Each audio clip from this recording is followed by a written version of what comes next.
Hey everyone, welcome back to our channel. Today I'm going to show you how you can fix Wi-Fi missing from your Windows 11. So without wasting any time, let's get started. First, if you come over in the taskbar and if you click on that, you can see there are no Wi-Fi is showing over here. But if you go for into the settings, like I'm going to the settings and now going for network and internet, you can see there is no Wi-Fi or wireless option into my laptop.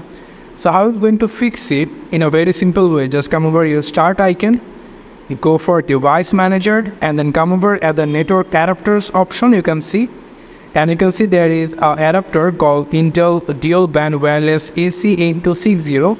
This driver is disabled, so we need to just enable it and just wait for a little bit. And then now if you go into this taskbar, you can see here is your Wi-Fi is showing over here. But if you go into the settings, you can also see your Wi-Fi option is showing into your Windows 11. So this is how you can fix your Wi-Fi missing into Windows 11. Thank you so much for watching this video. I hope to see you in other videos. Till then, goodbye.